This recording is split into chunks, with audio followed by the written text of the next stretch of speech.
July 30th, 1975. A parking lot in suburban Detroit.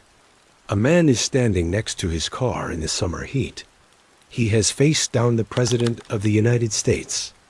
He has stared into Robert Kennedy's eyes across a Senate hearing room and never once blinked. He has run the most powerful labor union in American history.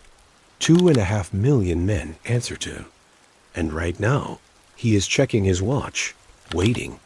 He doesn't know yet that the waiting is the last ordinary thing he will ever do. A maroon Mercury pulls into the lot. A door opens. A man steps out, 6'4", built like a freight car, wearing a suit in the July heat because men like him always wear suits. Jimmy Hoffa recognizes him immediately. He trusts him completely. That is the last mistake Jimmy Hoffa ever makes. They drive together to a house on a quiet street. 2 men walk inside. Only one walks out. And the man who walks out, the man who just did what no senator, no attorney general, no federal prosecutor had ever managed to do, gets in the car, straightens his jacket, and disappears into the Detroit afternoon like he was running an errand. Jimmy Hoffa was never seen again. His body has never been found. Not one day, not 1 week, 50 years gone. The FBI never closed the case. They never will. And the man who walked out of that house? He spent the next 28 years saying nothing, living normally, going to dinners, attending weddings, raising daughters who had no idea what their father had done, until the very end of his life, dying of cancer. Too old and too sick to be touched. He finally told someone the truth. Every single word of it. This is that story.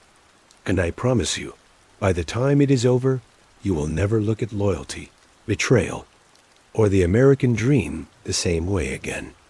Before we go any further, I want to hear from you. Drop a comment right now. Where are you watching this from? And what time is it where you are? Every single story I bring you here is for all of us together. And I read every comment. If this is your first time on this channel, welcome home. This is where the real stories live. The ones that Hollywood tried to tell, but could never quite get right. Hit subscribe right now, turn on notifications, and leave a like if you are settling in for a long night. It keeps this channel alive. And now, let's go all the way back to the very beginning. There is a borough just southwest of Philadelphia called Darby. If you have never heard of it, that is entirely by design. Darby is the kind of place that exists in the margins of bigger stories. A small, dense, working-class community of row houses and corner bars, and Catholic churches where the same families have lived for 3 and 4 generations. The air smells like industry. The streets are narrow. The winters are hard. Nobody is rich, and nobody expects to be. It was here, on the 25th day of October, 1920, that Francis Joseph Sheeran came into the world. His father was Thomas Francis Sheeran Jr., a man of Irish descent who worked with his hands and his back, a steeplejack when the work was available, doing the terrifying high-altitude maintenance on church steeples and industrial chimneys that no one else wanted to do. And when those jobs dried up, a church sexton at our Mother of Sorrows Catholic Church at 48th and Lancaster in West Philadelphia, sweeping the floors and maintaining the grounds of a building where he and his family prayed to a God they believed in with the fervent, unquestioning faith of Irish immigrants who had brought that faith across the Atlantic Ocean as their only real inheritance. His mother was Mary Agnes Hansen, Swedish descent, which made young Frank an unusual combination in the Irish Catholic neighborhoods of Philadelphia. Half Irish, half Swedish, completely American, and completely poor. Frank was the oldest of 3 siblings. He had a brother named Tom and a sister named Margaret. The Sheeran household was not a warm one. Frank would later describe his childhood as one lacking in affection. His father was not the kind of man who put his arm around you and told you things were going to be all right. Thomas Sheeran was tough. in the way that men of his generation and his class were tough, not because they had chosen toughness as a philosophy, but because the alternative was collapse. And collapse meant your children went hungry, and that was not acceptable. Frank was 9 years old when the Great Depression began in October of 1929. But as he would later tell his biographer, Charles Brandt, the Depression didn't feel like a new condition to the Sheeran family. As far as I was concerned, he said, our family never had money. The Depression simply made visible what had always been true for families like theirs, that they were one bad week away from real hardship. And hardship was always looking for an opening. During the worst years, Thomas Sheeran would take young Frank out to the farms near Darby after dark, and they would steal food, vegetables from the garden, occasionally something from a barn, to feed the family. This was not discussed. It was simply done. You did what you had to do to keep your children fed. This was one of the first lessons Frank Sheeran absorbed about the world, that the law was a luxury for people who could afford it, and survival had its own law, which was simpler and more honest. Frank started working when he was 7 years old, cleaning ash from the coal furnaces in people's cellars. Small money, but money. He would carry this work ethic, this absolute refusal to sit still, to wait for someone to provide for him throughout his entire life. Whether he was hauling freight across the Northeast, serving as a union official in Wilmington, Delaware, or killing men for the Mafia, Frank Sheeran was always working. His father, Thomas, was an amateur boxer of some skill. The boxing tradition passed directly to Frank, though not in the way most fathers pass things along. Thomas would take his young son into the bars and speakeasies of the neighborhood. Frank was 10 years old, and he would bet money on Frank in matches against older boys. Teenagers, kids who had several years and several pounds on him. When Frank won, Thomas Sheeran collected. When Frank lost, Thomas Sheeran delivered a smack to the back of his son's head that was probably harder than anything the other boy had landed. The message was clear. Losing was not an option, and the people betting on you did not want to hear excuses. Sometimes Thomas would box Frank himself, telling him to throw punches without pulling them, to fight his own father like he meant it. It was a brutal kind of education, but it produced results. By the time Frank was a teenager, he had hands like stone and a pain tolerance that bordered on the supernatural. He felt things, the impact of a fist, the sting of a cut, but he had been trained from childhood to absorb pain without showing it, to let it pass through him like weather, rather than treating it as something that needed to stop him. He attended Darby High School, later known as Upper Darby High School, in Drexel Hill, Pennsylvania. He was expelled in the 9th grade. The circumstances were not ambiguous. He insulted the school principal, and then, when the principal responded as authority tends to respond to insults, Frank Sheeran broke the man's jaw with a single punch. After that, his formal education was over.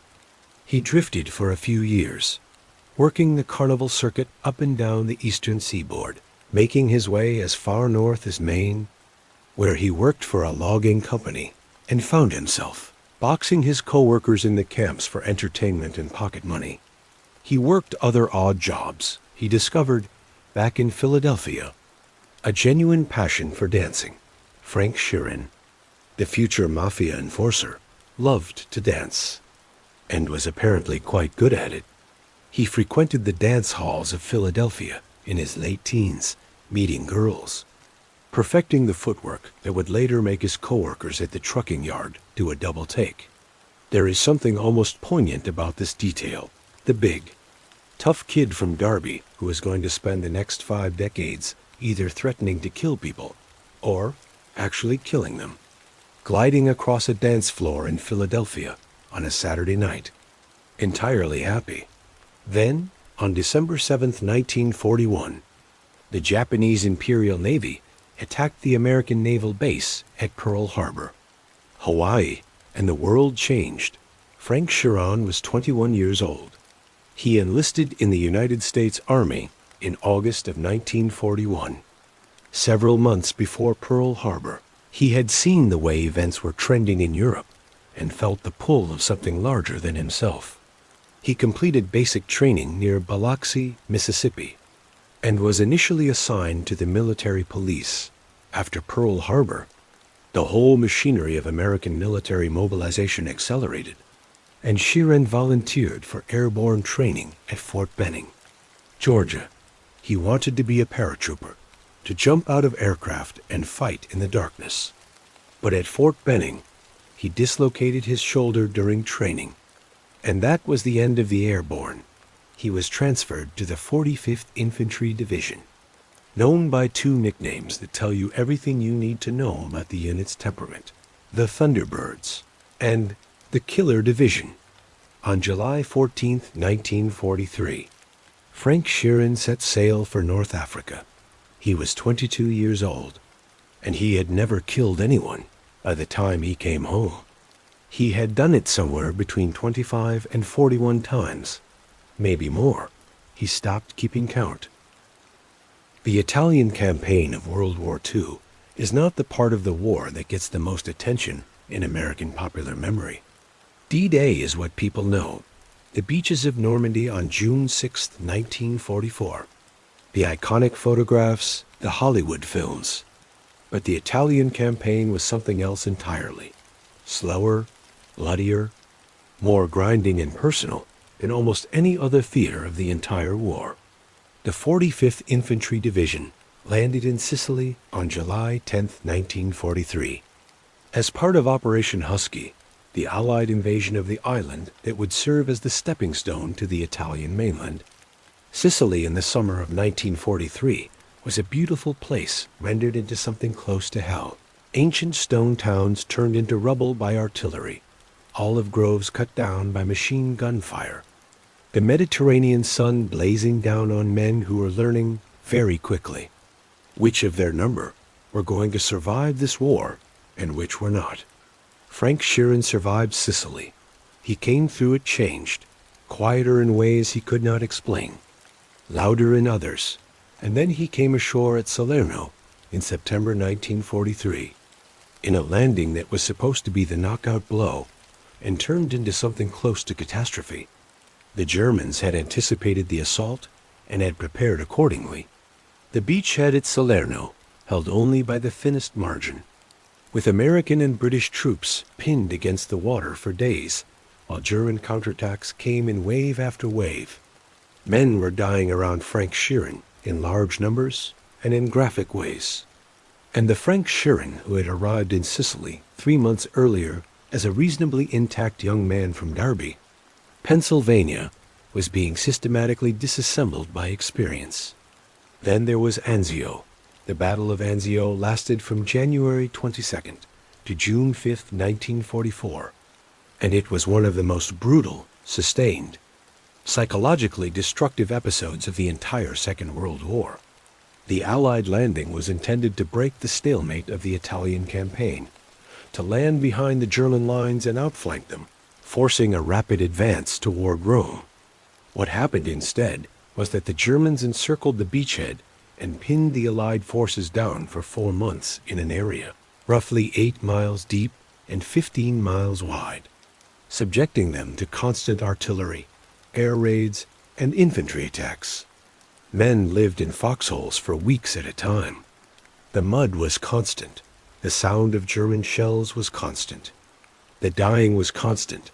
Frank Sheeran spent time at Anzio, and he brought something away from it that would define the rest of his life.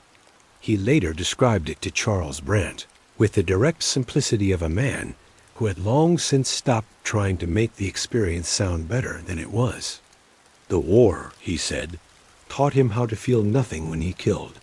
He said it was as though a switch had been installed somewhere inside him during those months of combat, a switch that he could throw at need. That cut the connection between the act of ending a human life and the emotional response that ordinary people would feel in doing so. He also participated in things that, under the laws of war, would have been prosecuted as atrocities. He was not alone in this. The chaos and brutality of the Italian campaign produced these incidents on both sides. And Frank Sheeran was not the only American soldier who came home carrying memories of things that had been done in the official service of the war, but were not, precisely, sanctioned by the rules of armed conflict. He described to Brandt several instances of summary executions, German prisoners of war being shot rather than processed, on orders that came down through the informal channels of men who had been fighting and dying for too long, and had developed a certain pragmatic attitude toward what the rules allowed. He described ordering prisoners to dig their own graves before shooting them. Brandt categorized these incidents into what he described as 4 different types of wartime killing that Sheeran had participated in, each requiring a different kind of internal accommodation, each leaving its own specific kind of damage. By the time Frank Sheeran had worked through all 4, he had learned something that no amount of peacetime criminal ambition could have taught him, something that made him uniquely valuable to the world he would eventually enter. He had learned that the psychological barrier between wanting someone dead and making them dead, a barrier that stops most human beings cold, was in him, permeable, crossable, at need, essentially transparent, while the average American soldier who saw combat in World War II served approximately 100 days in combat situations before being rotated out. Frank Sheeran served 411 days, more than 4 times the average. He did not do this because he was heroic, though he may have been brave. He did it because he was good at it, and because the army recognized that he was good at it and kept finding uses for him. He moved through the Italian campaign, into the landings in southern France, into the march across Germany itself. He went AWOL 50 days in total, always for wine and women, he said, never during a period when his unit was heading back into combat, because the penalty for that was not a reprimand, but a bullet from your own officers. He understood this rule completely and respected it. He learned Italian during those years in the field, not classroom Italian, field Italian, the language of the streets and the markets, and the conversations a young American soldier has with the people whose country he is fighting through. He learned it well enough that it would later become one of his primary assets in his career with the Philadelphia Mafia. A world where the ability of a non-Italian to speak the language of the men around him was not just useful, but was, in a very specific way, a form of trust. On October 24, 1945, Private First Class Frank Sheeran was honorably discharged from the United States Army. He was 24 years old. He had served his country. He had done things that, in the official accounting, were things to be proud of. He went home to Philadelphia, and the mob didn't create a killer. It just found one. Coming home from a war is not one experience. It is many experiences, arriving at different speeds and different times. And the man who steps off the troop transport is not the same man who will exist in 3 months or 3 years. When certain things have had time to settle into him and become permanent, what Frank Sheeran knew, stepping back onto American soil in the fall of 1945, was that the civilian world looked very different from what it had looked like when he left it.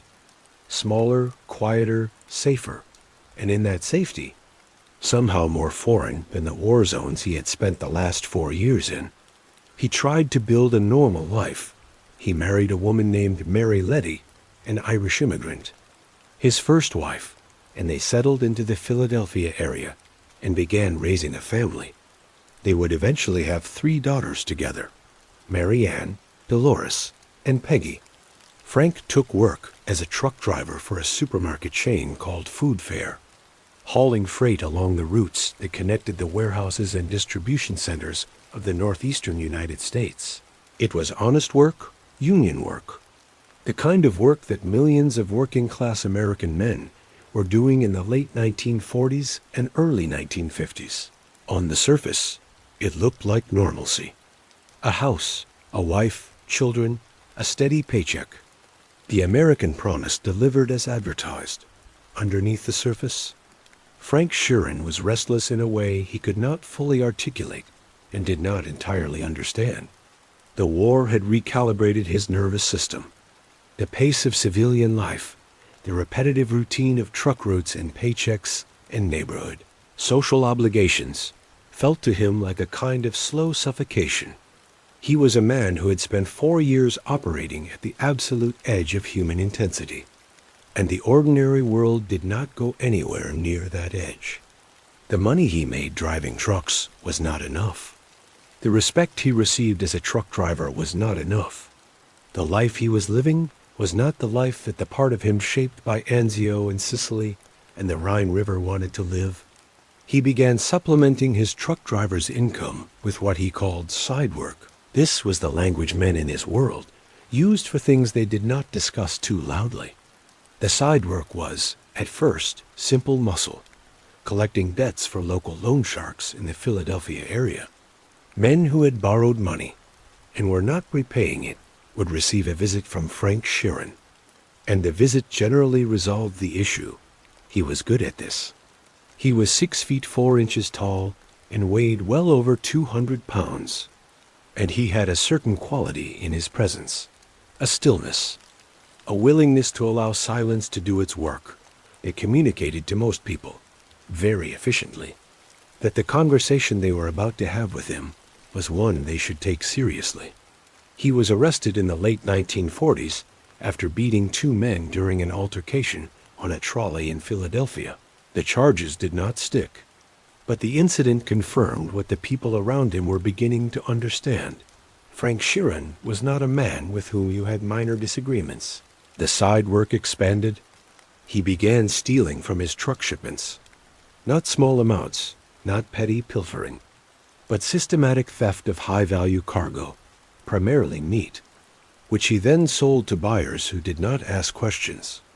The principal buyer was a local Philadelphia mobster named Felix DiTullio, known as Whispers, a man associated with the Philadelphia crime family, which operated under the authority of Angelo Bruno and the broader structure of La Cosa Nostra in the northeastern United States. It was petty by the standards of what Sheeran would later be involved in, but it was a door. And the most important thing about a door is not how large it is what is on the other side. In 1955, Frank Sheeran's truck broke down somewhere in upstate New York during a delivery run. He was standing by the side of the road, dealing with the problem the way truck drivers deal with mechanical problems, with a combination of technical knowledge, physical effort, and bad language, when a short, older Italian man walked up to him and offered to help. The man was soft-spoken. He was perhaps in his 50s, compact and unremarkable in appearance, dressed conservatively. He had calm eyes and the kind of quiet authority that does not announce itself, but simply occupies the air around it. He said, simply, that he saw a man having trouble and wanted to give him a hand. His name was Russell Bufalino. If you were standing on a street corner in northeastern Pennsylvania in 1955, and you said the name Russell Bufalino, the response you received from the people who knew the landscape of American organized crime would have been immediate and unmistakable. Bufalino was the boss of the Bufalino crime family, based in the northeastern Pennsylvania city of Pittston, with territory that extended across Pennsylvania into upstate New York, New Jersey, and Florida.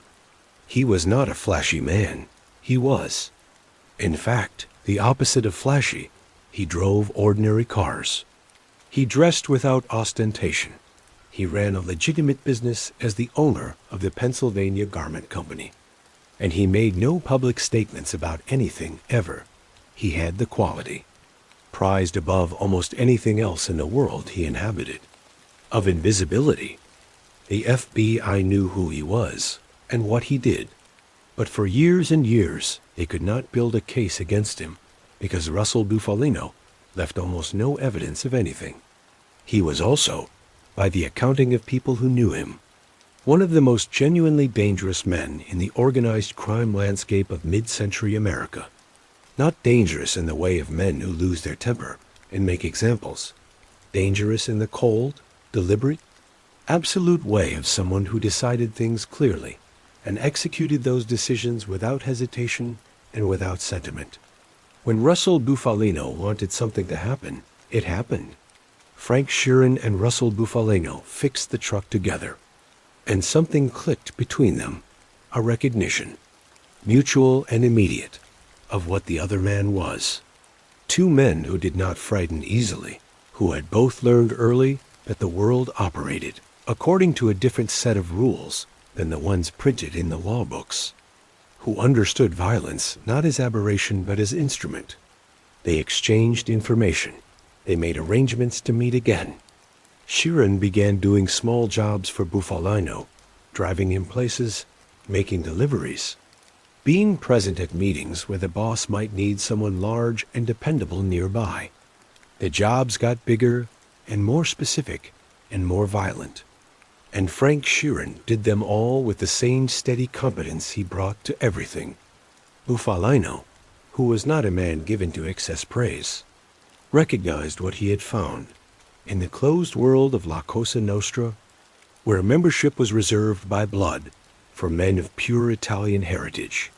Frank Sheeran would never be a made member of the family, but he could be something almost as valuable, a trusted associate with no formal ties, which meant no formal exposure, who did exceptional work and kept his mouth absolutely shut. Frank Sheeran later described Russell Bufalino as one of the two greatest men he had ever met in his life. The affection was genuine, born not of sentiment, but of the specific intimacy that develops between men in dangerous situations.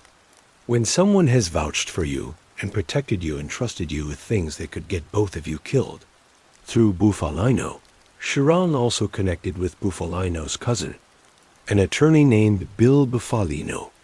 Bill Bufalino was one of the most important union lawyers in the northeastern United States.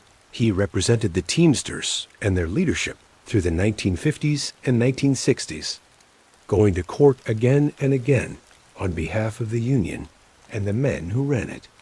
It was Bill Bufalino who had gotten Frank Sheeran off on the theft charges from his truck driving days, and it was through Bill Bufalino that the web of connections between Sheeran and the larger world of organized labor and organized crime would eventually become visible.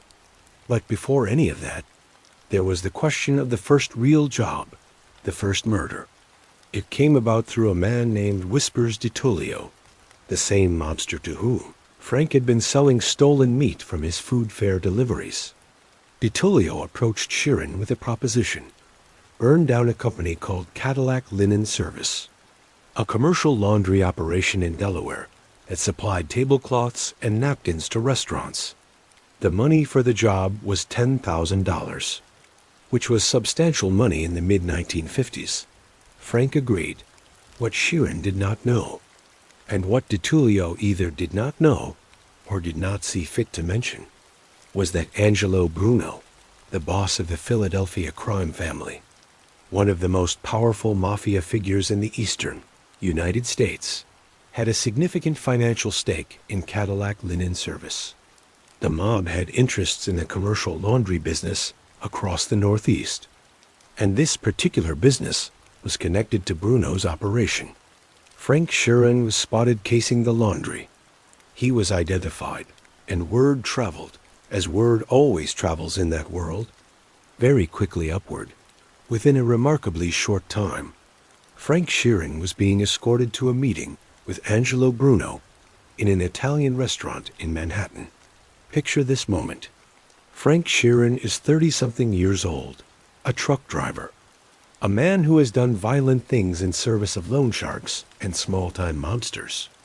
He walks into a restaurant in Midtown Manhattan and sits down across from a man who runs an organization that has killed people for considerably less than what Sheeran has done. Bruno does not raise his voice. Men like Angelo Bruno never raise their voice. The voice stays level, calm, almost gentle, and what comes out of it is something much more frightening than anger. It is clarity. Bruno explains that Frank Sheeran was about to make a very serious mistake. Bruno explains that the laundry business is connected to his interests. Bruno explains that because Russell Bufalino has vouched for Sheeran, and because Russell Bufalino's word carries considerable weight with Bruno, Sheeran is not going to suffer the usual consequences of this kind of carelessness. Instead, there is an opportunity for Sheeran to demonstrate that he understands the cost of his error, and that he is the kind of man who pays his debts. The cost is, whispers de Tullio. You gotta do what you gotta do, Bruno tells him. Frank Sheeran went back to Philadelphia. The next morning, whispers de Tullio was found dead, shot at close range with a .32 caliber pistol. The newspapers noted the killing. The police noted the killing. Nobody was ever charged. Frank Sheeran's career as a mafia enforcer had officially begun. Before we can talk about what happened between Frank Sheeran and Jimmy Hoffa, we have to talk about Jimmy Hoffa himself. Because Jimmy Hoffa was not simply a character in Frank Sheeran's story. He was, in the mid-20th century, one of the most consequential figures in American public life. A man whose power at its peak was genuinely comparable to that of presidents and senators, and whose fall was one of the great cautionary tales of an era defined by the collision between ambition and corruption. James Riddle Hoffa was born on February 14, 1913, in Brazil. Indiana, a small coal mining town in the western part of the state that was, in the early 20th century, the kind of place where the mines and the men who worked them were locked in a permanent, brutal negotiation about who owned the lives of the workers. His father, John Cleveland Hoffa, was a coal driller who died of a respiratory illness when Jimmy was 7 years old, leaving his mother, Viola, with 4 children and no income in a country that was going to do nothing whatsoever to help them. The Hoffa family moved to Clinton, Indiana, and then to Detroit, Michigan, pulled there. As so many families were in the early 1920s, by the automobile industry that was transforming the city into the industrial capital of the world. Detroit in the 1920s was a boomtown, loud, fast, dangerous, and full of men making more money than their fathers had ever imagined possible. It was also, by the early 1930s, a city in which the Great Depression had created absolute economic catastrophe. As the auto industry contracted, and men who had been making good wages were suddenly competing for any work at all. Jimmy Hoffa quit school in the 9th grade. He and Frank Sheeran had this in common: to go to work. He was 14 years old. He worked in a Detroit department store, and then he got a job at Kroger's warehouse, loading and unloading railroad cars of groceries in the brutal heat of the Michigan summers and the ice-cold winters. The work was backbreaking, the pay was minimal, and the supervisors treated the workers with the casual contempt that comes from knowing that for every man in that warehouse, there are 50 more outside the door who want his job. This is where Jimmy Hoffa found his calling. He organized his coworkers. At 18 years old, in 1931, during the worst economic depression in American history, Jimmy Hoffa led a wildcat strike, an unauthorized, spontaneous work stoppage against Kroger's when the company tried to cut wages. The strike was perfectly timed. It happened when a truckload of strawberries arrived at the loading dock. Because perishables meant leverage, the company capitulated. Hoffa and his crew got their wages maintained. And Jimmy Hoffa discovered something about himself that would define every year of the remaining 44 years of his life. He discovered that the feeling of winning a fight, particularly a fight against someone with more power than you, was the closest thing he had ever felt to joy. He joined the International Brotherhood of Teamsters and began rising through its structure with a speed and efficiency that were, by any measure, extraordinary. He was not subtle about his methods.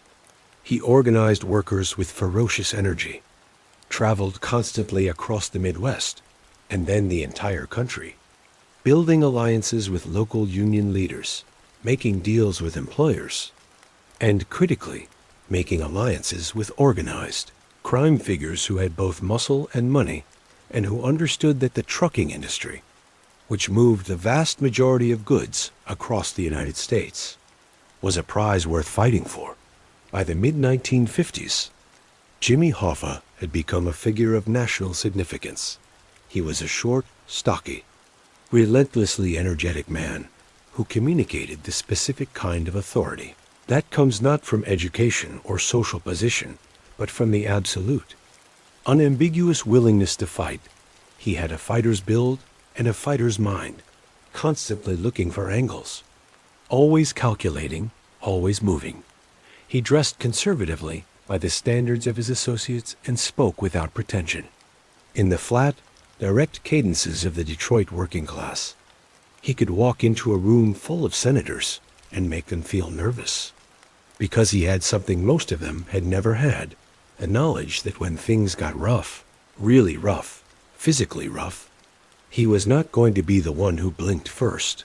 In 1957, with the backing of the Mafia families that had become deeply embedded in the Teamsters structure, particularly through Hoffa's administration of the Union's Central States Pension Fund, which had become, under his stewardship, one of the most powerful financial instruments in American organized crime, Jimmy Hoffa was elected president of the International Brotherhood of Teamsters. The union had, at its peak, 2.5 million members.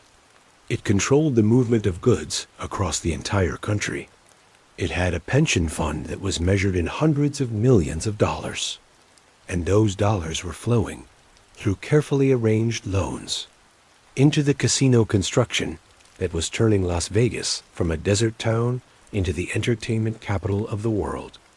The mob's bank was the Teamsters Pension Fund, and Jimmy Hoffa held the keys.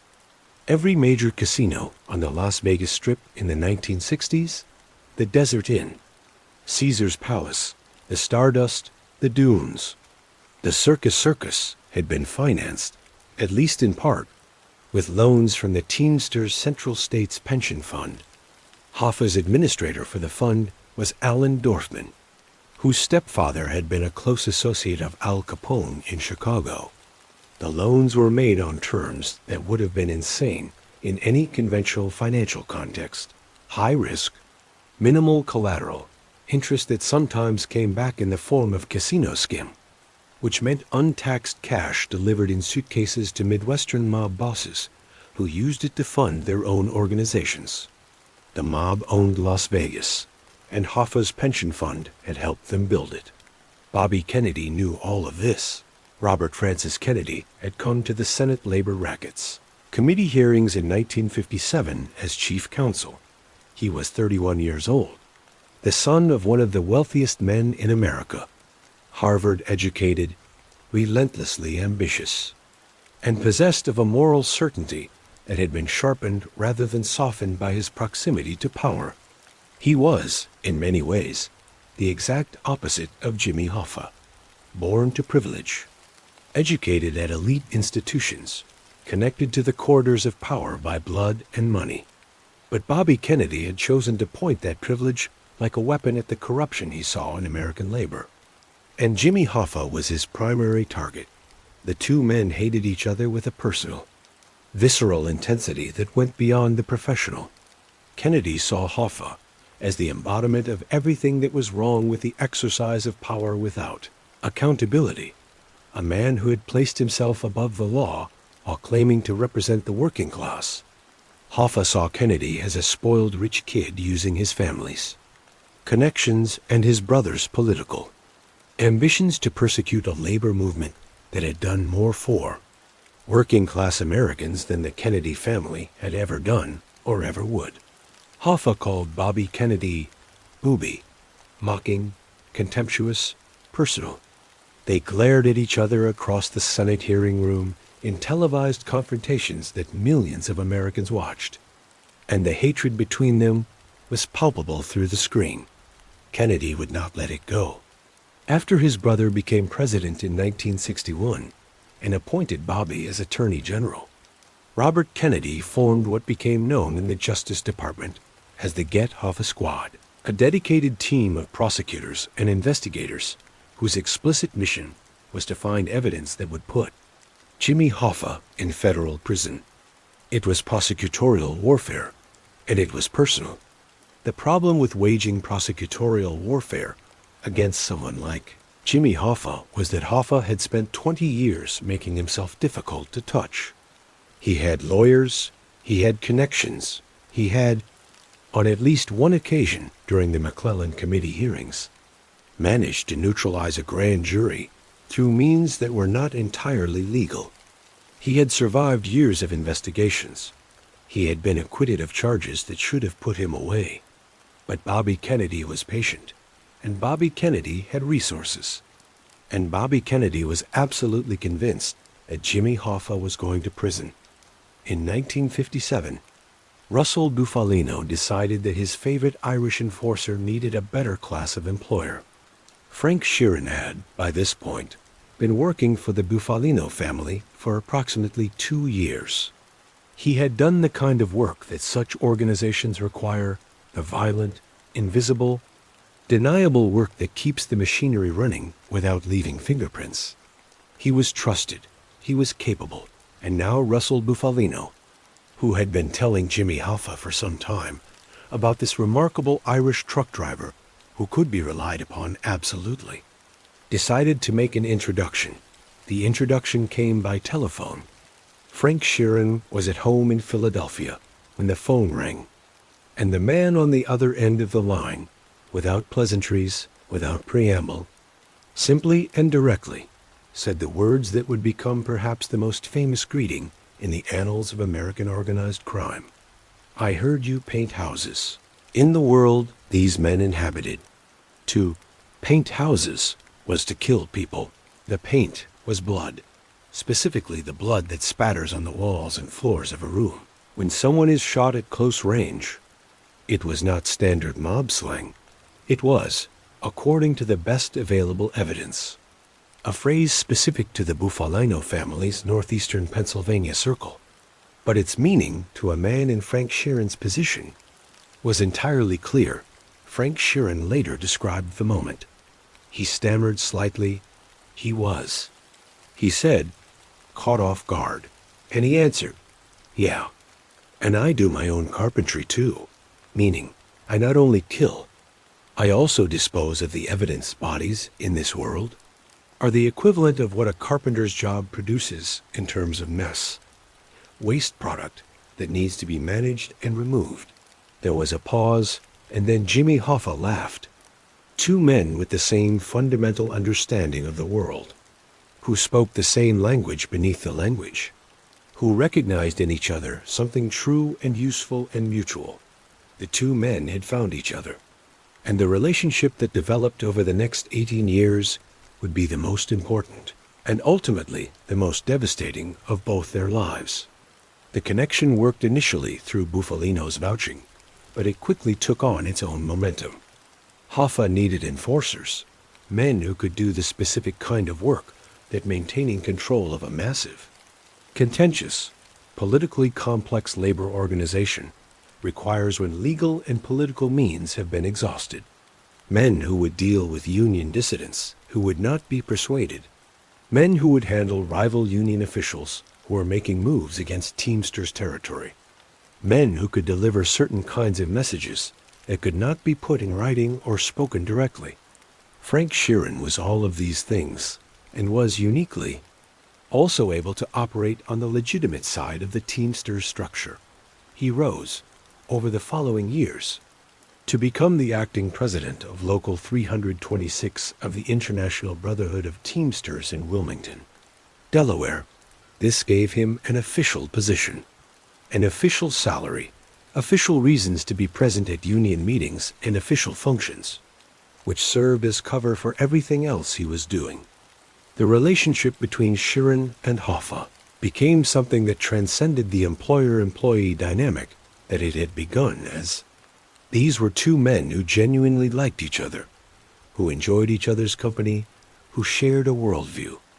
who both operated from the same fundamental conviction that the official rules were for people who did not have the toughness to operate outside them. Hoffa trusted Sheeran with things that he trusted almost nobody with, and Sheeran later said that Hoffa was one of the two greatest men he had ever met, the other being Russell Bufalino. The work was extensive and lethal. In the decade between their first conversation and Hoffa's imprisonment in 1967, Frank Sheeran later confessed to killing somewhere between 25 and 30 men on behalf of Hoffa and the Bufalino family combined. He said he could not remember the exact number with certainty, a detail that tells you something about the frequency of the work and something about the kind of psychological mechanism that a man needs to develop in order to perform it at that frequency and continue functioning. He had not become a different person. He had become a person who had compartmentalized the killing in a space that did not communicate with the space where he lived his daily life. He was, by the mid-1960s, one of the most powerful labor figures in the northeastern United States, with connections to virtually every major organized crime family in the country. In the early 1980s, then United States Attorney Rudy Giuliani, in a RICO prosecution, named Frank Sheeran as one of only 26 top organized crime figures in the country, and noted that Sheeran was one of only 2 men on the list who were not of Italian descent.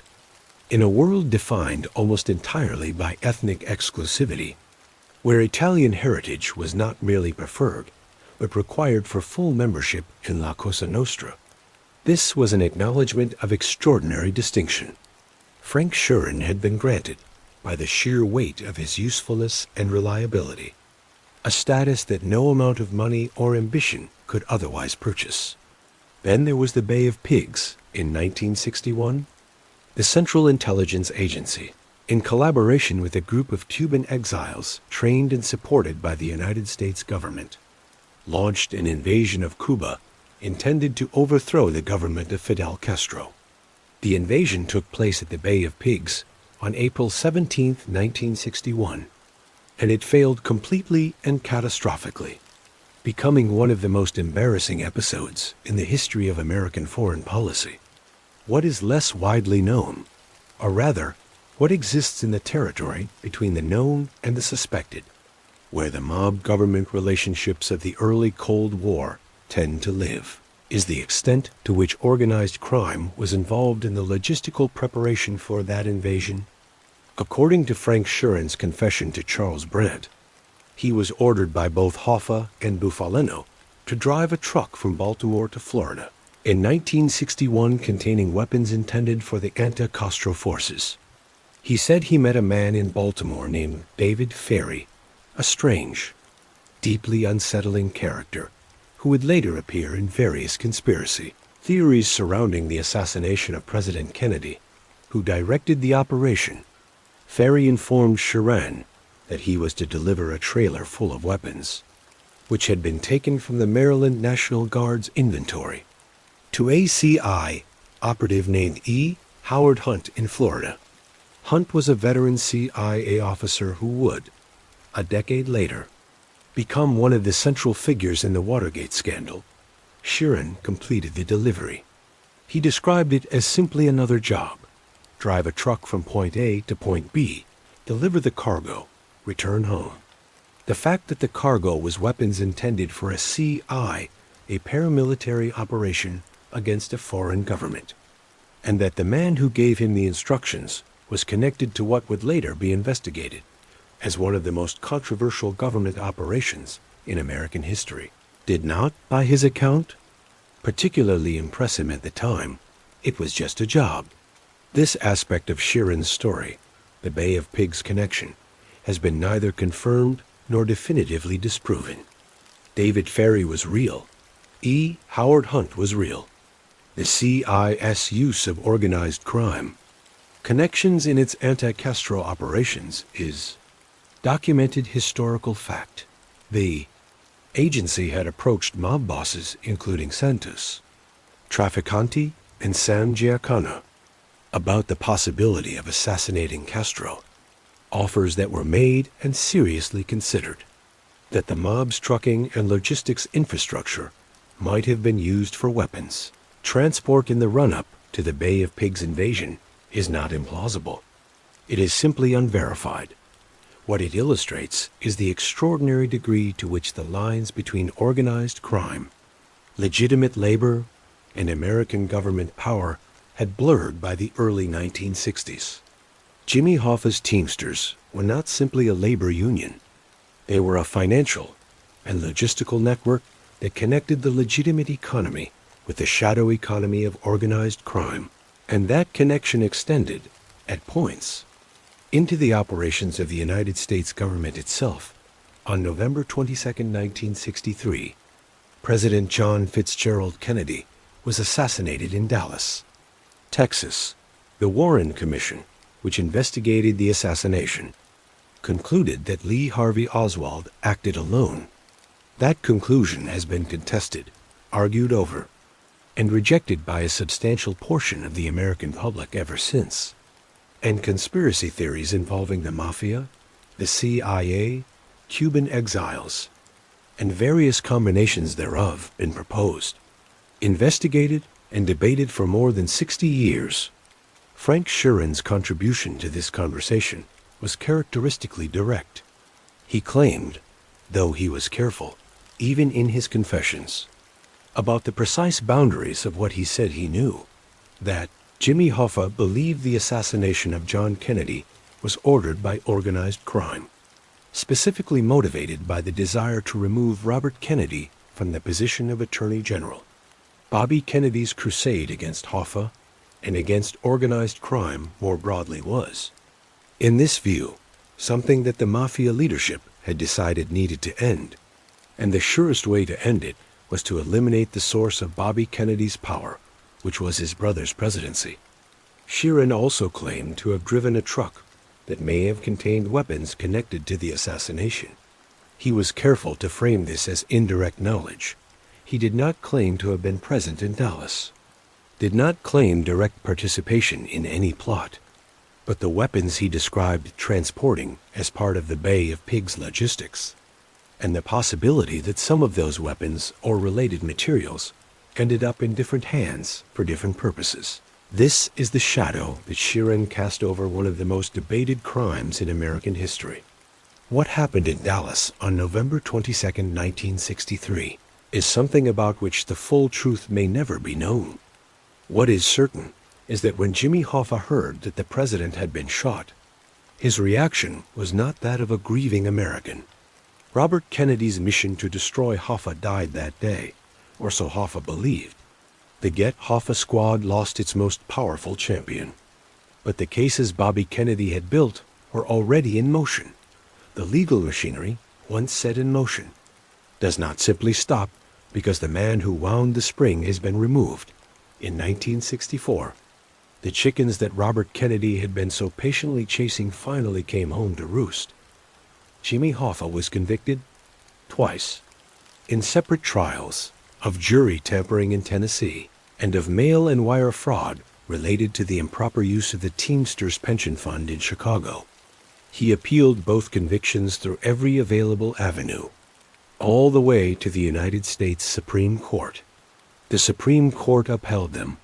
On March 7, 1967, Jimmy Hoffa walked into the federal penitentiary at Lewisburg, Pennsylvania, to begin serving an aggregate sentence of 13 years. Before he went in, he did two things that would have enormous consequences for everything that followed. First, he refused to resign from the Teamsters presidency.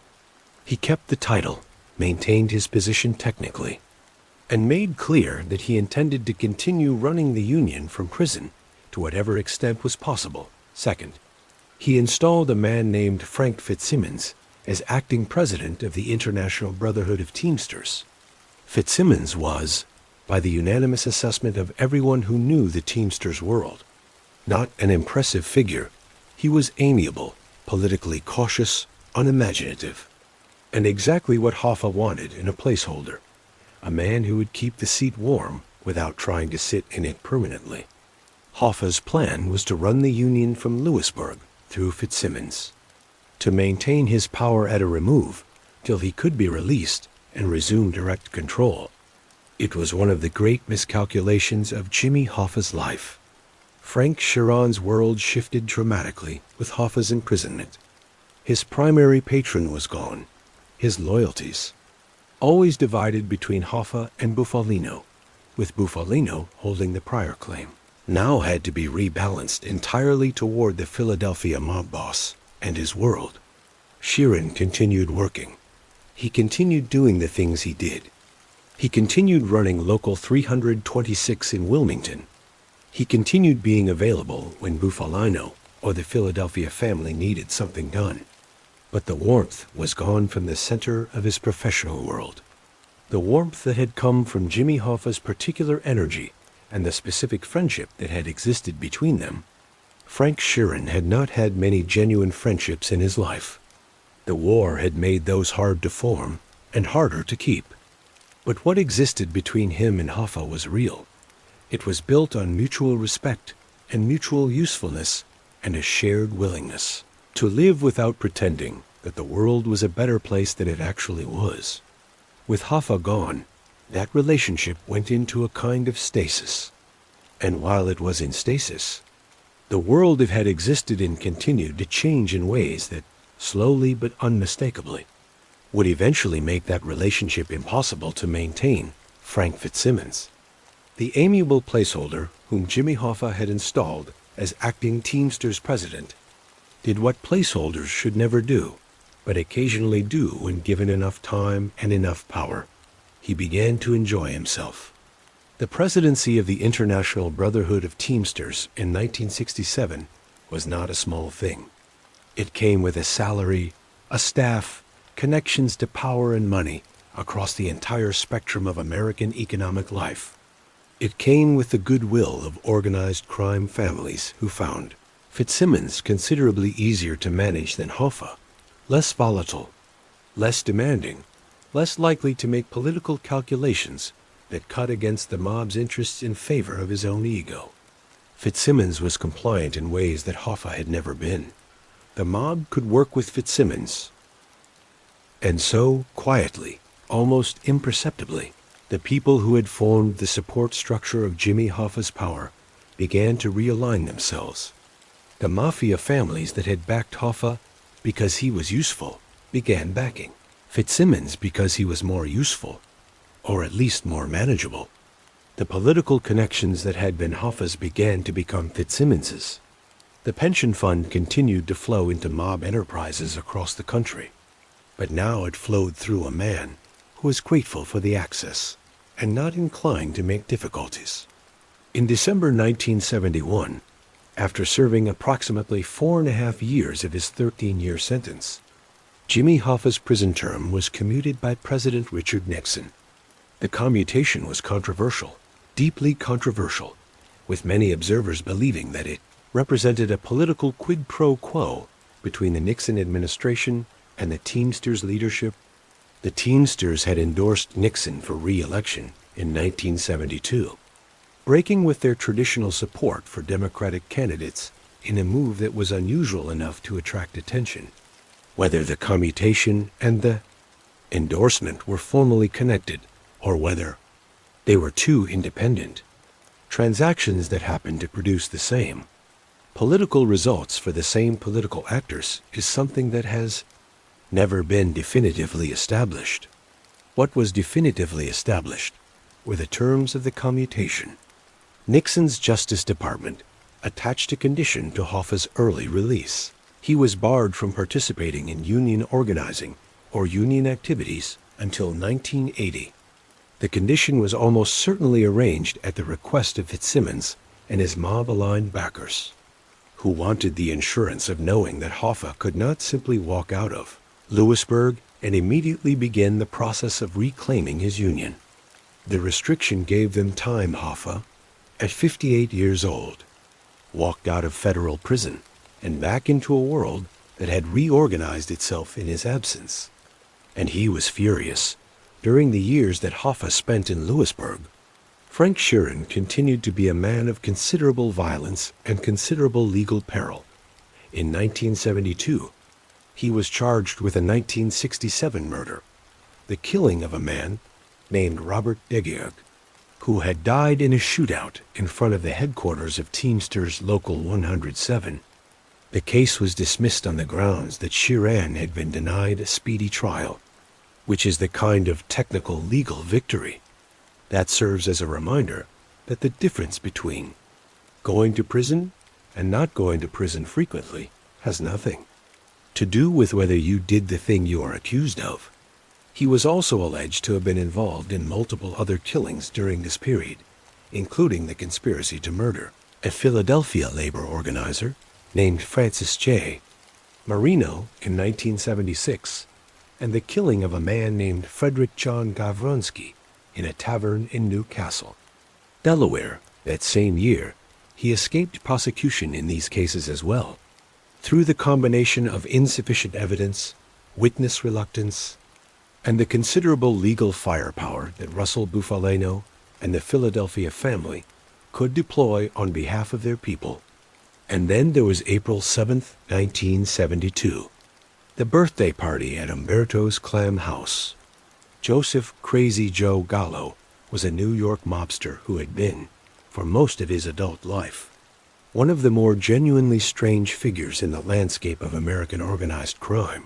He was born in 1929 in Red Hook, Brooklyn, a neighborhood that produced hard men with the reliability of a factory, and he had grown up in a family already embedded in the criminal world. His brothers Larry and Albert were also in the life.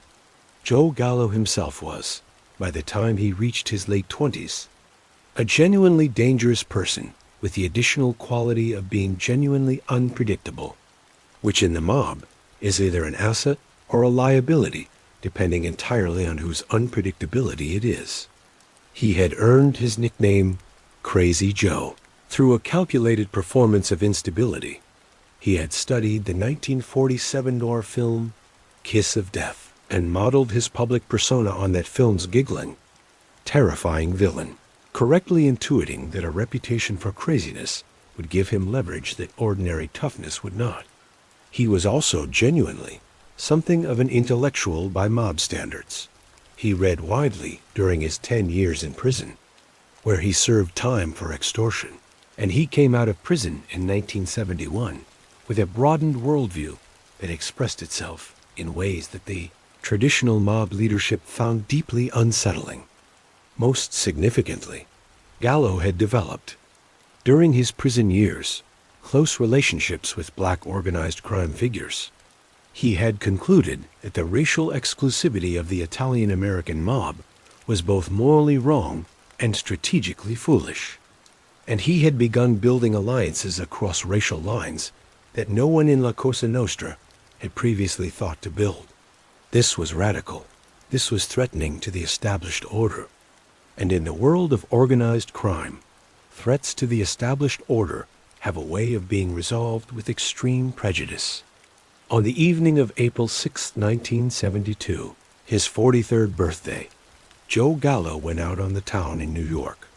He visited the Copacabana nightclub with his new wife, Sina, his stepdaughter Lisa, his sister Carmilla, and his bodyguard Pete the Greek Diapoulos.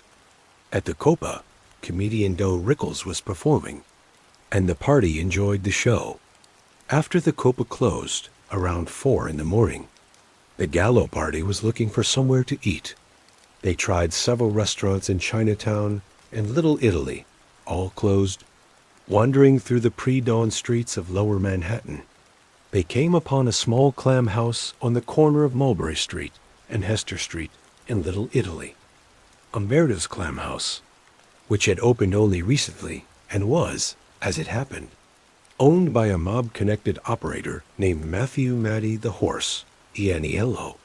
They went in, they were seated, they ordered, and somewhere in the next few minutes, word reached the people who wanted Crazy Joe Gallo dead that he was at Umberto's.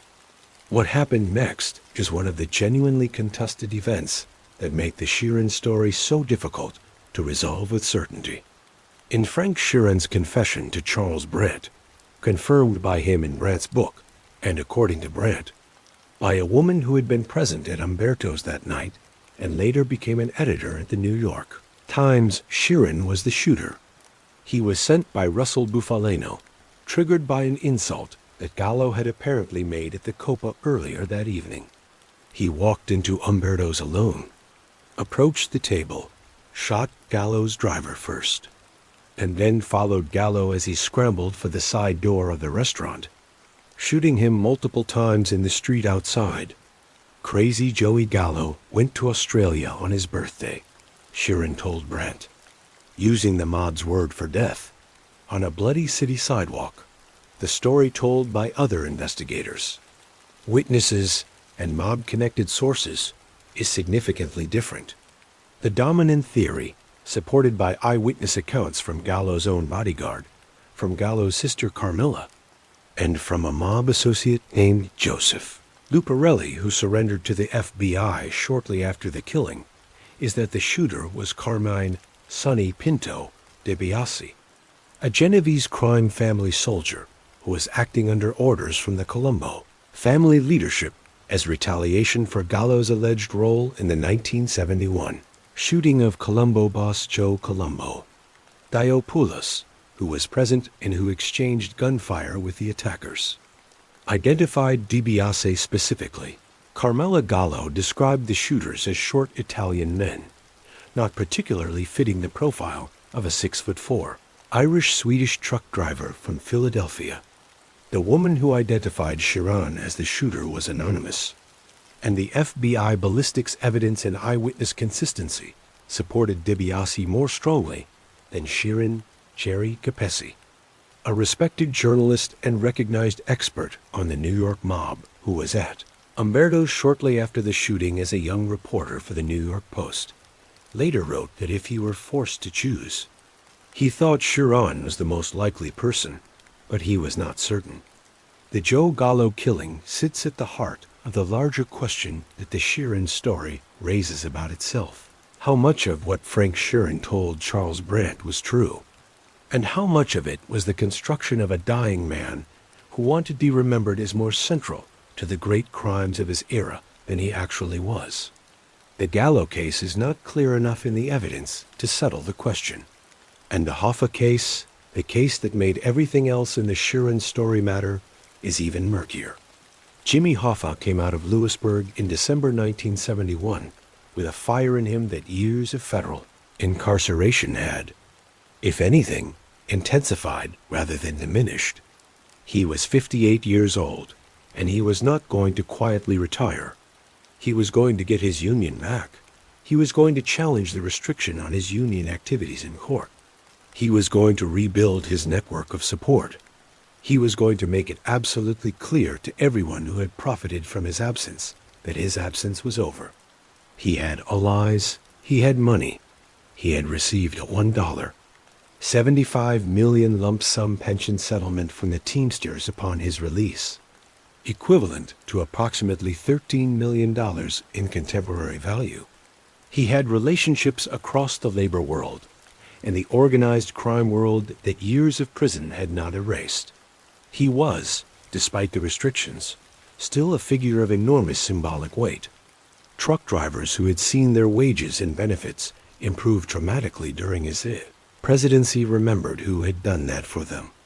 But he also had enemies, powerful enemies who had spent 4.5 years building a world that worked better for them with Jimmy Hoffa in Lewisburg, and who were not enthusiastic about seeing him return. Frank Fitzsimmons was one. Fitzsimmons had long since stopped pretending that he was a placeholder. He had a full staff, a full salary, full access to the pension fund, and full relationships with all the mob-connected figures who had previously dealt with Hoffa. He had no intention of going back to whatever he had been before, and he was prepared to use whatever influence he had to make sure that Hoffa's restrictions were maintained. Anthony Provenzano was another. Tony Pro was a piece of work, simultaneously a Teamsters official. He had been a vice president of the union during Hoffa's presidency, running the New Jersey locals, and a capo in the Genovese crime family, he was brutal, politically shrewd, and deeply committed to maintaining the power structure that Hoffa's imprisonment had created. He and Hoffa had been friends before prison. In prison, at Lewisburg, where they were both serving time, they had had a violent falling out over pension money. Provenzano wanted pension benefits that Hoffa believed he was not entitled to under the circumstances. And Hoffa told him so, in characteristically blunt terms. Provenzano had threatened, in language that left nothing to the imagination, to kill Hoffa's grandchildren. After that, they were not friends. By 1974, with Hoffa actively campaigning to have his union restriction overturned and making no secret of his intention to challenge Fitzsimmons for the Teamsters presidency, the constellation of people who wanted Hoffa out of the picture had grown substantial. The Genovese family, the Chicago outfit, multiple Midwest mob figures who had built comfortable arrangements with Fitzsimmons and did not want them disturbed. Even certain elements of the Bufalino family had come to prefer the current arrangement. And at some point in 1974 or early 1975, a decision was made. The decision was not made by one person or at one meeting. It emerged from the consensus of multiple powerful interests who had independently reached the same conclusion: that Jimmy Hoffa's continued presence in the world was a problem that was not going to solve itself, and that solutions existed. The men who made this decision were not men who said these things out loud in rooms where they might be recorded.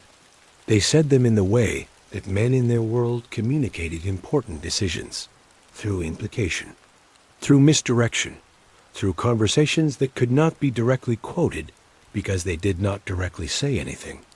But the decision traveled through the network, and eventually it reached the man who had to be the one to carry it out. Frank Sheeran heard it from Russell Bufalino, and the way he heard it was the worst possible way. In the summer of 1975, Russell Bufalino was planning to attend a wedding in Detroit, the wedding celebration of a young woman who was the daughter of Bill Bufalino, Russell's cousin and a longtime Teamsters attorney. It was the kind of family event that in the world of Italian-American mob families carried genuine emotional weight. Weddings were occasions for reunion, for the reinforcement of the bonds that held everything together, for the visible affirmation that the family, the literal family and the figurative one, was intact and strong. Russell and his wife Carrie were going to make the drive from northeastern Pennsylvania to Detroit in Russell's car. Frank Sheeran and his second wife, Irene Gray, he had divorced Mary Letty in 1968 and married Irene, with whom he had a daughter named Connie, were going to accompany them on the trip. 4 people in a car, driving west through the summer landscape of the American Northeast. Attending a wedding, this is the image that makes what happened next so disturbing. Not the violence itself, which in the world of Frank Sheeran and Russell Bufalino was a familiar instrument, but the setting, a family road trip, wives present, ordinary social occasion, and the business that had to be conducted inside that setting. They stopped overnight at a motel somewhere along the route. The wives, Carrie Bufalino and Irene Sheeran, went to one room. Russell and Frank went to another. And in that room, just the two of them. A motel room somewhere off a highway in the summer of 1975. Russell Bufalino told Frank Sheeran what this trip was actually about. The Hoffa thing has been sanctioned. Those words, or words equivalent to them. The Commission, the governing body of American organized crime, the Council of Bosses from New York and Chicago and other cities, had approved the killing of Jimmy Hoffa. The decision had been made at the highest possible level. It was not reversible. It was not negotiable. And Frank was the one who had to do it. Sheeran later described sitting in that motel room and understanding several things simultaneously, each of them terrible in its own specific way. He understood that he had no choice, not in the sense of lacking physical freedom, but in the sense that refusing an order of this kind sanctioned at this level, in this world, carried only one possible consequence. He understood that the man he was being ordered to kill was not a stranger, not an abstraction, not someone whose life was easy to end because it represented nothing personal. He understood that Jimmy Hoffa had trusted him for 18 years, with the specific trust that comes from having saved each other from various disasters and from having maintained, through all of it, a consistent mutual loyalty. He understood that this trust, this friendship, this history, none of it mattered. In the world he had chosen, loyalties had a hierarchy, and the hierarchy was absolute. You were loyal to your boss first. Everything else was second. Everything. Frank Sheeran said later that he felt nothing. He described it in the same terms he had used to describe how he had learned to feel nothing during the Battle of Anzio. The same internal mechanism, the same switch. He looked at what he was being asked to do, and he found the place inside himself where the switch was, and he threw it, and then it was just a job. Whether that is entirely true, or whether it is the story a man tells himself in the years afterward, when the alternative is to live with the full weight of what he did. That is a question that only Frank Sheeran could answer. And he is dead. Bufalino arranged for Frank to separate from the group. The wives would continue to Detroit in Bufalino's car. Frank would travel alone, by small plane from a private airstrip in Port Clinton, Ohio, where Bufalino dropped him off, to Detroit. When he landed in Detroit, he was met by a man named Salvatore Briguglio, known as Sally Bugs, one of Anthony Provenzano's people. They waited together, Frank and Sally Bugs, for the arrival of the car. The car was driven by Charles Chucky O'Brien. This fact is one of the most heartbreaking details in the entire Hoffa story, because Chucky O'Brien was Jimmy Hoffa's foster son. Not a legal adoption, but as close as makes no difference. Hoffa had taken O'Brien in when the boy was young, had treated him as a son, had given him a place and a role in the Teamsters world. Whatever O'Brien understood about what he was participating in on July 30th, 1975, whatever his full knowledge of the plan was, he was the person whose presence in that car would make Jimmy Hoffa feel safe enough to get into it. And that is exactly what happened. Jimmy Hoffa arrived at the Machu's Red Fox parking lot in his own car. Driving from his lake house in Orion Township, Michigan, he had stopped on the way at the Pontiac office of his friend Louis Linteau, a former Teamsters local president who now ran a limousine service. He told Linteau he was going to a meeting and he would check in later. He arrived at the restaurant. He waited. He called Linteau from a payphone at approximately 2:30 p.m. to say that the people he was waiting for had not yet arrived. He called Josephine, his wife, around 3:30 p.m. from the same payphone. He told her he was tired of waiting and was coming home. That phone call lasted a matter of minutes. It was the last conversation anyone outside the mob ever had with Jimmy Hoffa. At some point between 3 o'clock and 4 p.m., the precise timing has been debated for 50 years. The maroon Mercury pulled into the parking lot of the Machu's Red Fox. The car belonged to Anthony Giacaloni's son.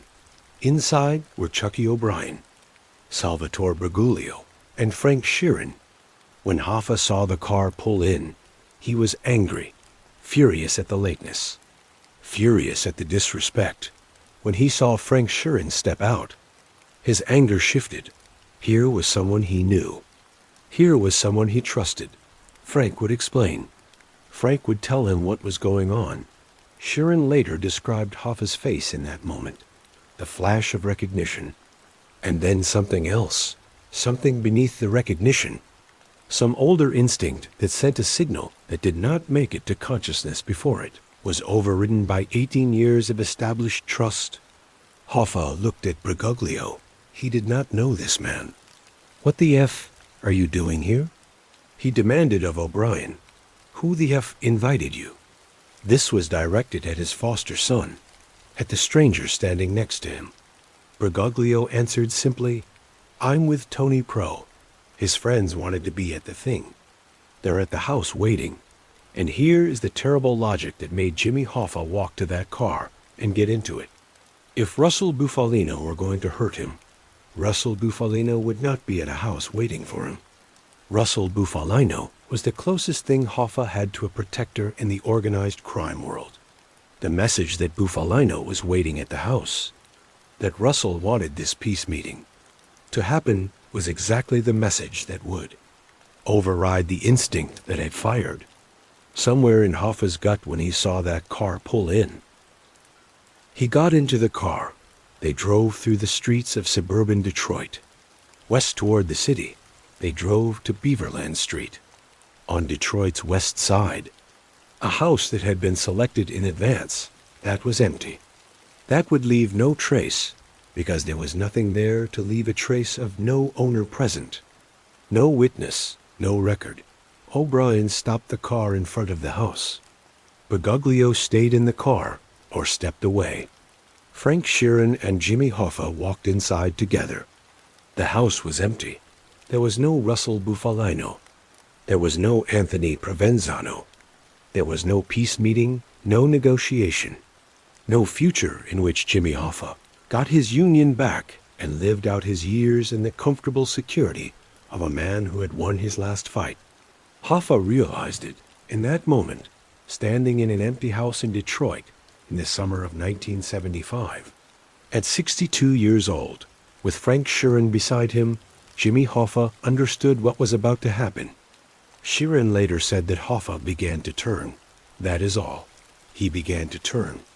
Perhaps to run, perhaps to fight, perhaps simply to see, in the last fraction of a second available to him, the face of the man he had trusted for 18 years. Frank Sheeran raised the gun. 2 shots, the back of the head. Jimmy Hoffa, the most powerful labor leader in American history. The man who had built the Teamsters into a 2.5 million member colossus. The man who had stared down senators and presidents and the entire Kennedy family. The man who had survived federal prison and come out fighting, died in an empty house in Detroit with no witness and no ceremony. Frank Sheeran walked out of the house. He got into the car. He was driven away. Sheeran said he was told later that Hoffa's body was cremated, that the people who had arranged all of this had also arranged for there to be nothing left behind. No body, no grave, no evidence. Jimmy Hoffa simply ceased to exist. One moment he was in the world, and then he was not. And everything that remained of him was the telephone call to his wife from a parking lot payphone telling her he was tired of waiting and was coming home. He was officially declared legally dead on July 30th, 1982, exactly 7 years after his disappearance. His body has never been found. On that evening of July 30th, 1975, Frank Sheeran flew back from Detroit. He reconnected with Bufalino and their wives. They attended the wedding in Detroit. Frank Sheeran danced at the wedding, whether he was good at it, as he had been at the dance halls of Philadelphia 30 years earlier, is not recorded. What is recorded? In the FBI surveillance logs and the investigations that followed is that within a year, Frank Sheeran's name appeared on the list of suspects maintained by lead FBI investigator Robert Garrity. In a 1976 memo, Garrity's preliminary investigation identified Sheeran as Francis Joseph Frank Sheeran, age 43, President Local 326, Wilmington, Delaware, resides in Philadelphia, and is known associate of Russell Bufalino, La Cosa Nostra chief, Eastern Pennsylvania. The FBI was looking, but looking and finding are different things. And Frank Sheeran was, whatever else he was, a man who understood the difference between being a suspect and being charged. The years after Jimmy Hoffa's disappearance were not kind to Frank Sheeran. Not immediately, not in the dramatic way of a sudden collapse. The collapse was slow. The kind that happens when the structures that supported a man's position in the world begin to be dismantled one piece at a time. Hoffa was gone. Russell Bufalino the man who had protected Sheeran for 20 years, was himself coming under increasing federal pressure. The political and legal landscape of organized crime in the United States was shifting dramatically in the mid to late 1970s. As the Justice Department deployed increasingly sophisticated investigative tools, including the RICO statute, which had been enacted in 1970 and which allowed prosecutors to charge entire organizations rather than just individual criminals. RICO, the Racketeer-Influenced and Corrupt Organizations Act, changed everything about how the government pursued organized crime. Under RICO, the government did not need to prove that you personally pulled the trigger on a specific crime. It needed to prove that you were part of an enterprise that engaged in a pattern of racketeering activity. For men like Frank Sheeran, who had spent decades operating at the intersection of legitimate union work and criminal enforcement, RICO was the worst possible development. Russell Bufalino was convicted in 1978 of extortion and conspiracy. He was sent to federal prison, where he would eventually die in 1994 at the age of 90. His crime family continued to exist, but its most powerful protections were gone. Frank Sheeran continued to be investigated. The FBI had been building a case for years, using informants, surveillance recordings, and the patient accumulation of evidence that characterized the post-RICO federal prosecution strategy. The key informant was a man named Charles Allen, who had been a hitman and mob associate in his own right, and who, under pressure from federal authorities, agreed to cooperate. Allen claimed to have been paid by Sheeran for 2 murders and 3 attempted murders. Allen recorded approximately 50 conversations with Sheeran in the late 1970s. In 1980, after a federal trial in which the government's case relied heavily on Allen's testimony and those recorded conversations, Frank Sheeran was convicted on 11 counts of labor racketeering. The charges involved running a criminal scheme that defrauded Teamsters members, using union funds and resources for criminal purposes, corrupting the labor organization that he had nominally served in official capacity for decades. He was sentenced to 32 years in federal prison. He was 59 years old. He had been, according to then U.S. Attorney Rudy Giuliani's RICO designation, one of the 26 most significant organized crime figures in the United States. He had been named alongside the bosses and underbosses of the New York families, the Chicago outfit, the Philadelphia family, the leadership tier of American organized crime in the 20th century.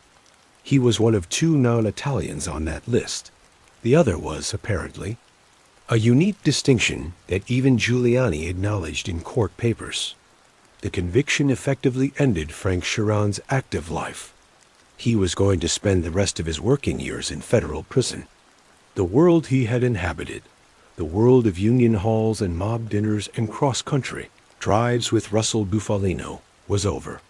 He served 13 years.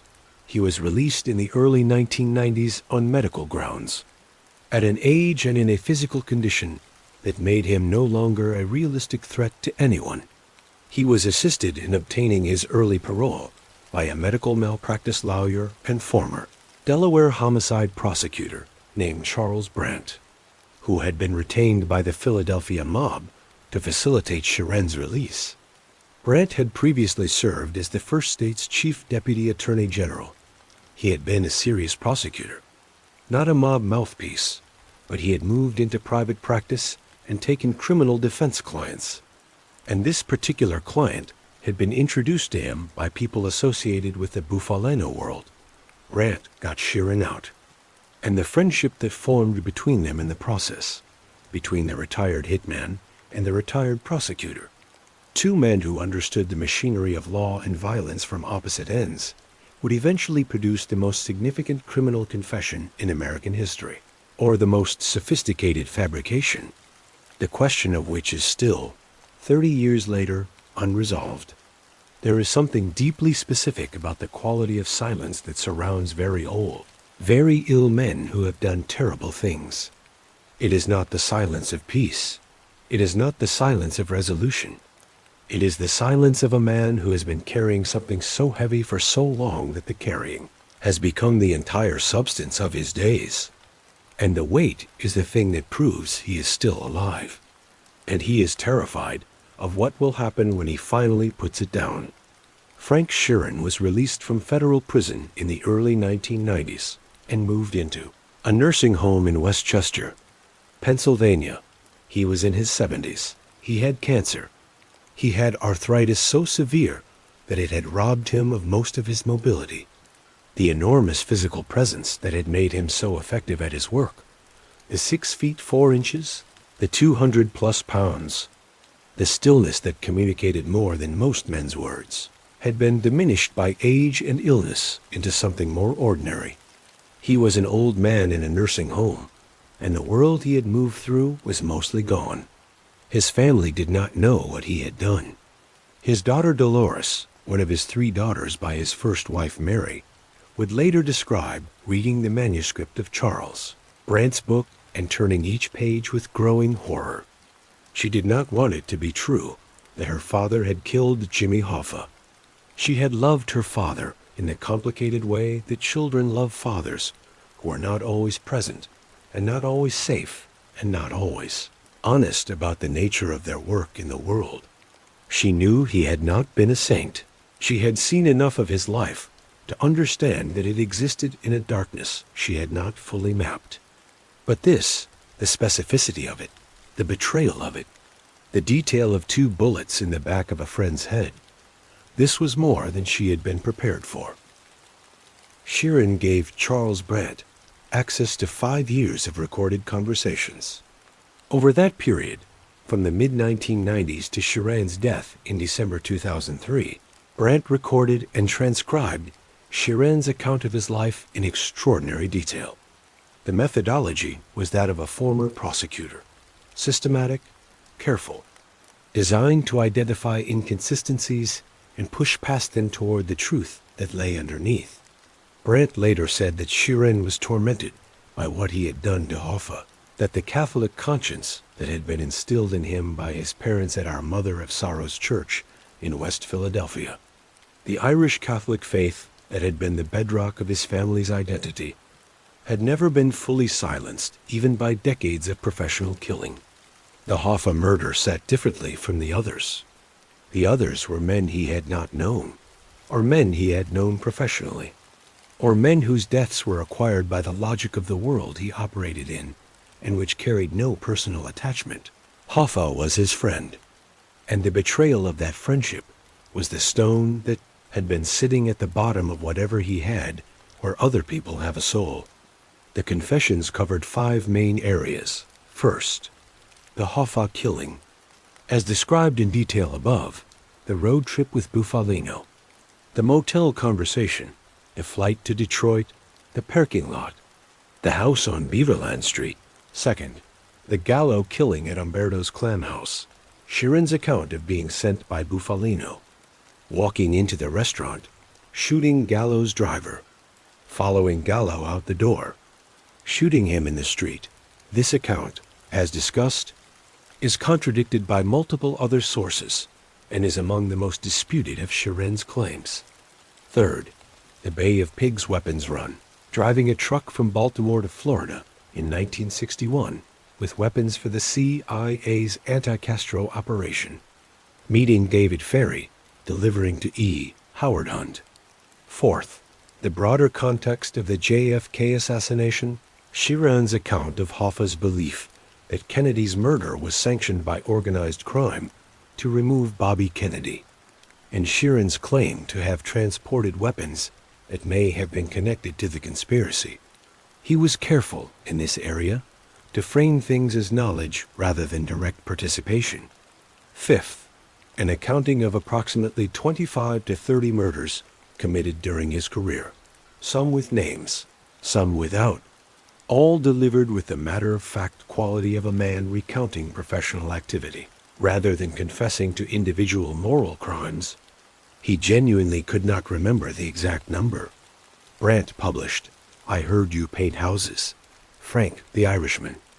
Sheeran and the closing of the case on Jimmy Hoffa. In 2004, 6 months after. Sheeran died on December 14, 2003. At the age of 83, in the nursing home in Westchester. Sheeran never saw the book published. But 6 weeks before his death, according to Brandt, Sheeran read the final manuscript and gave his approval. Brandt also recorded a video of Sheeran near the very end of his life, stating that he stood behind everything written in the book. Sheeran's daughter Dolores, who had been given power of attorney and who cleared out her father's apartment after his death, discovering 200 designer suits and 100 pairs of shoes, the remnants of the gentleman's quarterly wardrobe of a man who had always, even at his lowest, dressed like someone who commanded respect, came to believe that her father had told the truth. "I know now that he killed his friend Jimmy," she said. "He had no choice. He was acting on orders. If he hadn't done it, he would have been killed." She was not trying to excuse him. She was trying to explain the specific logic of the world he had inhabited, a world in which loyalty was absolute, and the cost of disloyalty was your own life. In that world, he had no choice is not a moral defense. It is simply a description of the architecture of the constraints that existed. Frank Sheeran's deathbed confessions were not accepted without challenge. They were challenged immediately and persistently by credible people with direct knowledge of the events in question, and the challenges were substantive enough that to present the Sheeran account without them would be to tell less than the whole story. The most significant challenger was Harvard Law School professor Jack Goldsmith, a man whose credentials in the area of federal law and criminal investigation are impeccable, and who had a uniquely personal connection to the case. Goldsmith is the stepson of Chucky O'Brien, Jimmy Hoffa's foster son, the man who, in Sheeran's account, drove the car that brought Hoffa to the house on Beaverland Street. Goldsmith spent years examining the evidence surrounding Hoffa's disappearance with the rigorous methodology of a legal scholar, who also happened to have access to O'Brien's personal knowledge and memories. His conclusion was direct and unambiguous. Frank Sheeran was not involved in the killing of Jimmy Hoffa, was not nearly as close to Hoffa as Brandt's account portrays, and the confession was a fabrication, whether a deliberate lie, a confabulation of things Sheeran had heard, or something in between. The specific evidentiary problems with Sheeran's account are substantial. Sheeran's account of his timeline on July 30th, 1975, places him picking up Hoffa from the parking lot at approximately 2:45 p.m. But Hoffa's phone call to his wife Josephine was recorded at approximately 3:30 p.m. From the payphone in the parking lot, Hoffa was calling to say he was still waiting, still alone, still in the parking lot. That call was made at a time when Sheeran claims Hoffa was already in the car being driven to the house on Beaverland Street. The timeline does not reconcile. FBI surveillance recordings from a bar called the Vesuvio Restaurant captured Frank Sheeran sometime after Hoffa's disappearance, telling close associates that he was not in Detroit the day Hoffa disappeared. He told them he had gas receipts. He told them he had dinner witnesses, approximately 18 people who could confirm his whereabouts. He reportedly wrote a letter to the FBI providing this alibi information. Former FBI agent Jim Dooley, who worked the Hoffa case from New Jersey in the 1970s, reviewed Sheeran's full statement from that recorded conversation and said it made clear that Sheeran was explicitly distancing himself from any involvement. The blood found in the house on Beaverland Street was tested twice, once in 2004 and again in 2006, using increasingly sophisticated forensic technology. On neither occasion did the blood match Jimmy Hoffa's DNA. The FBI was able to obtain the DNA comparison from biological material provided by Hoffa's surviving family members.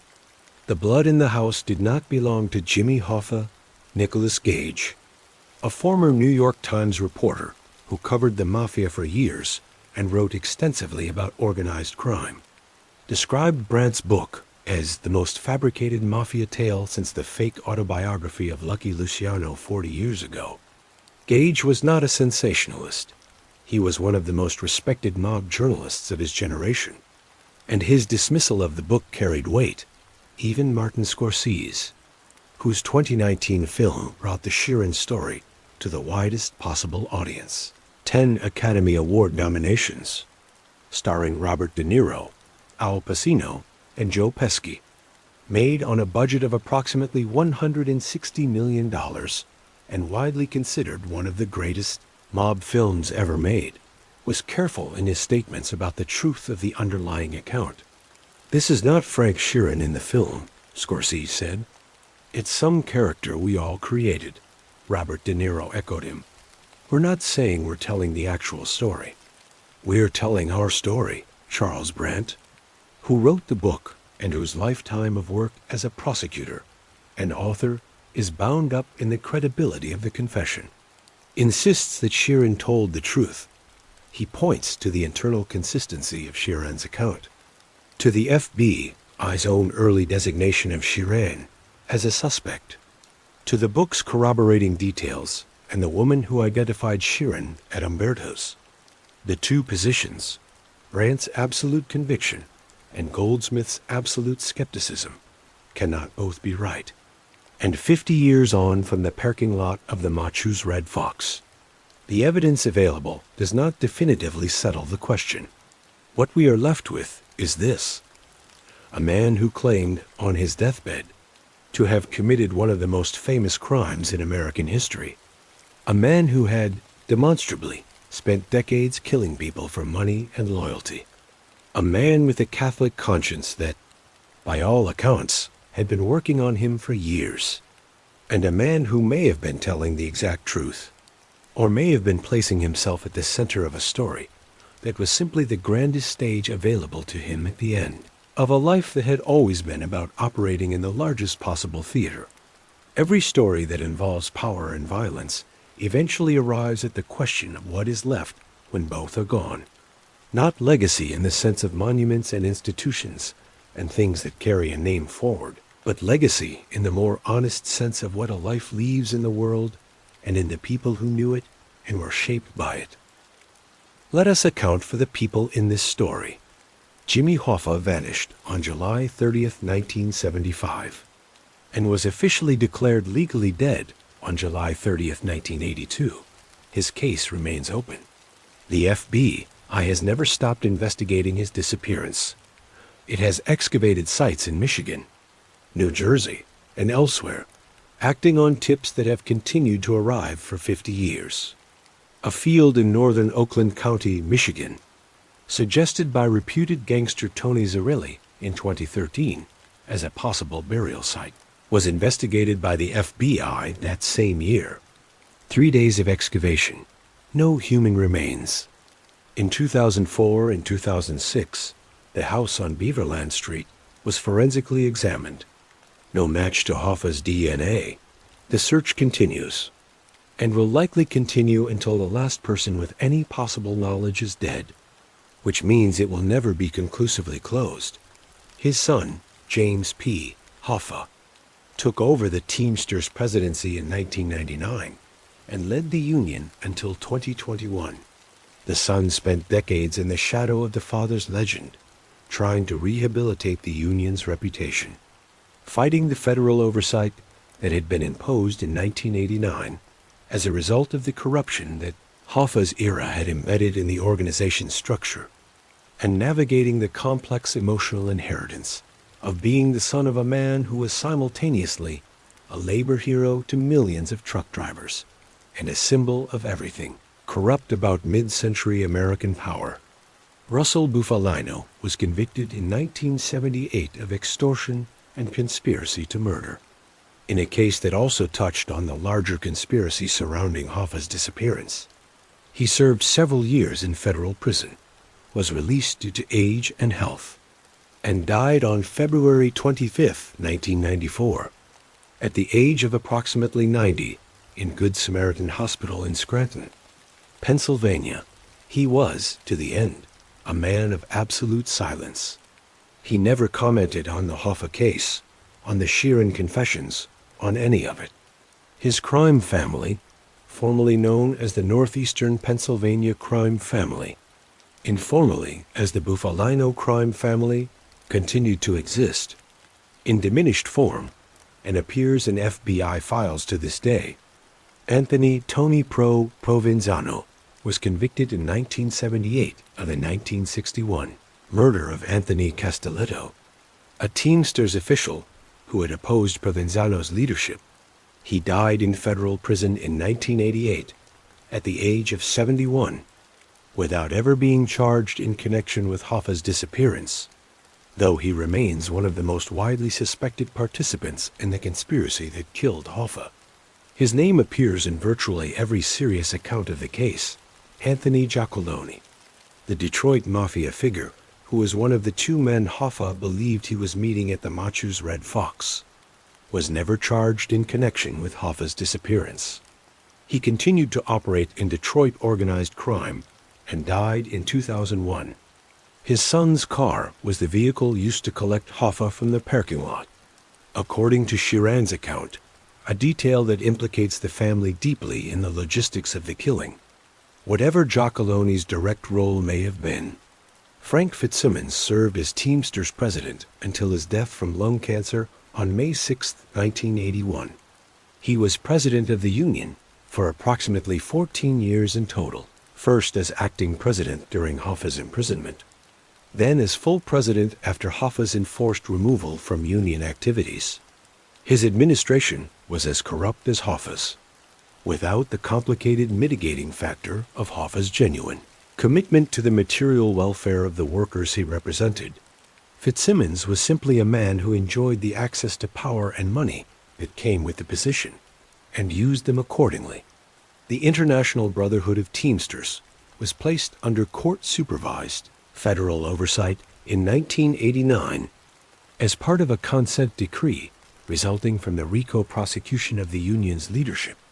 The decree required the union to hold genuinely democratic elections for the first time in its history, supervised by a federal officer, and to submit to ongoing monitoring of its finances and internal operations. The union has been operating under various degrees of this oversight for most of the period since, though it has fought persistently to have it lifted and has made genuine progress in reforming its internal structure. It remains one of the largest labor unions in the United States, with approximately 1.5 million members as of the time of this telling, and it continues to do important work advocating for the wages and benefits of truck drivers and other workers. But the era of its greatest power, the era when Hoffa could look at a senator across a hearing room table and make the senator blink, first is as gone as Hoffa himself. Chucky O'Brien, Hoffa's foster son, the man who drove the car on July 30th, 1975, in Sheeran's account, denied any knowledge of or involvement in Hoffa's disappearance for the rest of his life. He died in 2020. His stepson, the Harvard law professor Jack Goldsmith, who challenged the Sheeran account so forcefully, became one of the most prominent legal scholars in the United States and served at the highest levels of the Justice Department during the George W. Bush administration. It is one of the more remarkable coincidences of this story that the man who most authoritatively challenged the credibility of Frank Sheeran's confession had a direct family connection to one of the central figures in the events being confessed to, Charles Brandt, who wrote, "I heard you paint houses," and staked his considerable professional reputation on the accuracy of Sheeran's account, continues to maintain that the confession was genuine.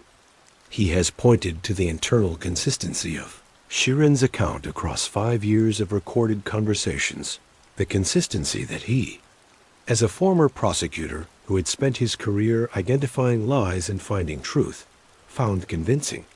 He has noted that dying men do not generally benefit from false confessions of murder, particularly in the absence of a legal immunity agreement. He has stood by the book through every challenge that has been made to it. Martin Scorsese's The Irishman was released in November 2019. first in limited theatrical release and then globally on Netflix. It is 3 hours and 29 minutes long, the longest film of Scorsese's career, and it is, by the consensus of almost everyone who has seriously engaged with it, a masterpiece of American cinema. Robert De Niro's performance as Frank Sheeran is among the finest of his career. Al Pacino's Hoffa is a monument, full of electricity and heat and the specific quality of a man who burns at a temperature that ordinary people simply cannot sustain. Joe Pesci, who came out of retirement to play Russell Bufalino, delivers a performance of quiet, devastating authority that is unlike anything else in his remarkable career.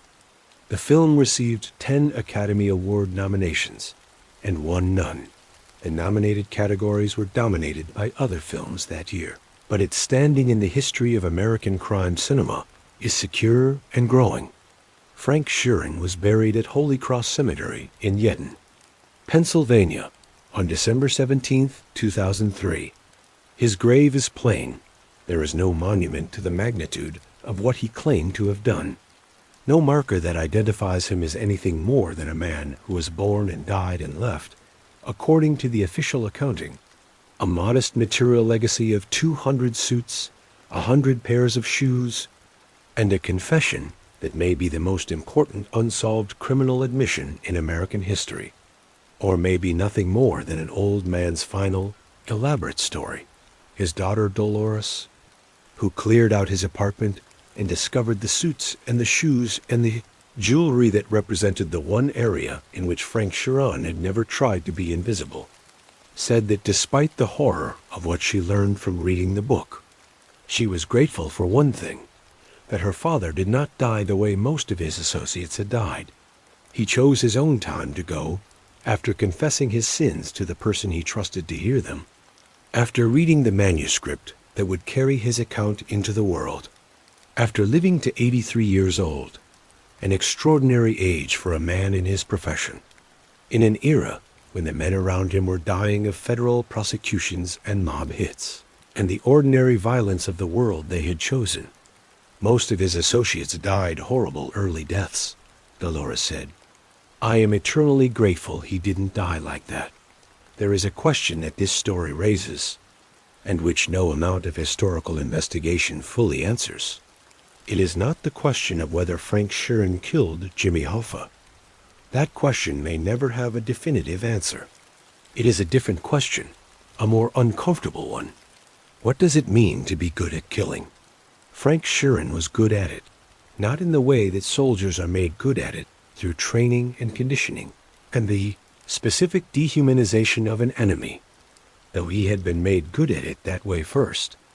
In the 45th Infantry Division, in Sicily and at Anzio and along the Rhine, he was good at it in a way that went beyond training, that had something to do with the specific wiring of a specific person who had been shaped by a Depression-era childhood of physical hardship and emotional deprivation, and then by 411 days of combat, and then by a world that offered him the specific reward he was best positioned to earn. He loved his children. His daughter Dolores describes a father who was complicated, often absent in ways that were not only physical, capable of great warmth, and capable of leaving that warmth behind when something in the world he inhabited demanded it. He dressed beautifully. He loved to dance. He was loyal, with a loyalty that was real and not performative, to the people he had decided deserved it. He told, at the end, the truth, or something he believed to be the truth, to the one person he trusted to hear it without judgment. These things are all true at the same time that all the killing is true. That is what makes this story impossible to fully resolve into a verdict. It is not the story of a monster, in the simple sense of a person who is only capable of one thing. It is the story of a person who was fully capable of multiple things, and who navigated a world that rewarded the worst of them. The America that produced Frank Sheeran was an America in which the lines between legitimate labor, political power, and organized crime were so thoroughly blurred that navigating from one to the other required Less a moral leap than a simple step to the side.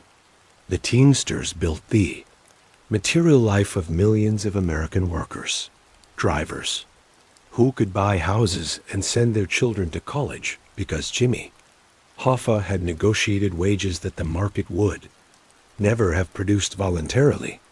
Those same Teamsters were also a mob bank and a murder-enabling operation and a vehicle for the systematic corruption of American labor.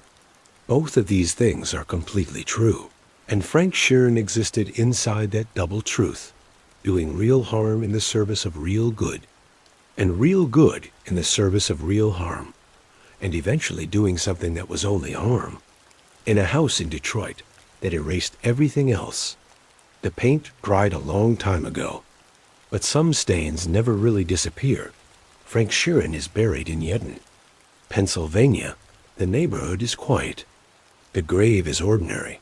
Jimmy Hoffa is buried, probably, somewhere in this country, in the ground or ash. The remains of the most powerful labor leader in American history exist in whatever condition decades have left them. No one knows where. The FBI keeps a file open. Tips come in. Fields are excavated. Nothing is found in New York. On Mulberry Street, in what is left of Little Italy, a restaurant operates on the site. Relocated, rebuilt. Not quite the same location, but close enough, where Crazy Joe Gallo bled out on a sidewalk on his 43rd birthday. Tourists come to see it. The case is officially unsolved. In Lewisburg, Pennsylvania, the federal penitentiary where Jimmy Hoffa served 4.5 years of a 13-year sentence still operates. Other men serve their time there. Other stories accumulate. Other lives are suspended between the entering and the leaving.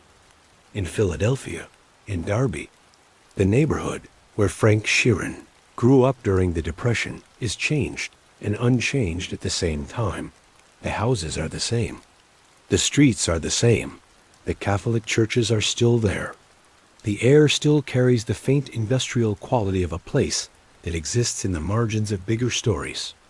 In Westchester, Pennsylvania, the nursing home where Frank Sheeran spent his last years is still operational. Other old men sit in its rooms and look out its windows at the ordinary landscape of suburban Pennsylvania and carry their own weights, of whatever kind, in whatever silence they have available to them. And Martin Scorsese's film plays on Netflix, 3 hours and 29 minutes of Robert De Niro's face carrying the weight of a story that may be true and may be partly invention, and may be both simultaneously, and people watch it at 2 a.m. and at noon on Sundays and wonder whether they believe the old man in the wheelchair at the end. The man who asked the priest to leave the door open just a crack, because he wanted to see down the hallway, just in case. In case what? In case someone was coming? In case there was still someone out there who needed to be seen, who needed acknowledgement, who needed the door to be open rather than shut. In case the man he killed was somewhere in that hallway, in the dark, just beyond the light, waiting for something that Frank Sheeran could not name and could not provide and could not stop wanting to give. The door stayed open. The hallway was empty. Or maybe it wasn't. That question has been open for 50 years. It will likely be open for 50 more. And in the world Frank Sheeran came from, the world of men who painted houses and did their own carpentry, who served 600% of the average soldier's combat time, who drove trucks across the American Northeast in the 1950s carrying weapons and meat and whatever else needed moving, who stood in parking lots in suburban Michigan in the summer of 1975 and made decisions that erased people from the world.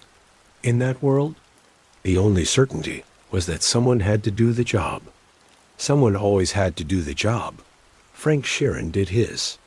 Whether that makes him guilty or simply inevitable, whether the story he told at the end was truth or theater, whether the paint he left on a wall in Detroit is still there in whatever form blood becomes after half a century. These questions don't have answers. They have only the echo of a phone call from a payphone in a parking lot. A woman in a lake house picking up the line. Her husband's voice tired and frustrated, saying he's coming home, saying he's done waiting, and then silence.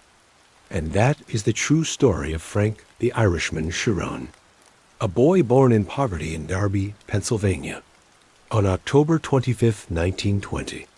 A soldier who served more than 4 times the average combat duty in the worst campaigns of the Second World War, and came home changed in ways that took decades to fully reveal themselves. A truck driver who became a hitman, who became a union boss, who became one of the most powerful criminal figures in mid-century America, and who, if his account is to be believed, killed the best friend he ever had because the world he had chosen left him no other option. A man who died at 83 years old in a nursing home, dressed impeccably with 200 suits in his closet, having confessed his sins into a tape recorder operated by the only lawyer he had ever fully trusted. Whether he was telling the complete truth, a partial truth, or an old man's last claim to a legend larger than himself, we will never know with certainty. The truth in this story, as in so many stories about the American underworld of the 20th century, has been buried along with the evidence, the witnesses, and the men themselves. What we know for certain is that Jimmy Hoffa disappeared on a Wednesday afternoon in July 1975 and was never found. What we know for certain is that Frank Sheeran killed people, many people, over many years, for money and loyalty. What we know for certain is that the most powerful labor union in American history was also one of the most thoroughly corrupted institutions in the country, and that its corruption touched things that went all the way from the building of Las Vegas to the corridors of the White House. What we know for certain is that a man who could have chosen otherwise, who had come home from the war, a decorated soldier, who had a wife and daughters and a good union, job in the framework of a decent life, chose instead to step through a door that, once entered, could not be exited. And what we know for certain is that he died with the door to his room left open just a crack. Because even at the end, Frank Sheeran wanted to see down the hallway. Just to see. Now, I want to hear from you. Do you think Frank Sheeran was telling the truth about Jimmy Hoffa? Or do you think he was a dying man, a Catholic man, building one last myth for himself before the lights went out? Drop your answer in the comments right now. This is one of those stories where the conversation never ends, and I want to know where you stand. If you made it all the way to the end of this story, thank you, genuinely. You just spent hours in some of the darkest corners of American history. In parking lots in Michigan, and artillery barrages in Sicily, and nursing homes in Pennsylvania. And that is not nothing. That is the kind of attention that real stories deserve and very rarely get. If this moved you, if it made you think, if it gave you something to carry with you, please hit the like button. It takes you 2 seconds, and it tells the algorithm that this story deserves to be heard by more people. Subscribe if you haven't already. Every week I bring you stories from the real places, not the Hollywood versions, not the cleaned up versions, but the full, complicated, human versions. Turn on the notification bell so the next story finds you. And wherever you are right now, whatever city, whatever country, whatever time it is, I hope you sleep well tonight, because some of us, having heard this story, might find it a little harder. And if you can't sleep, well, come back. There are more stories where this one came from.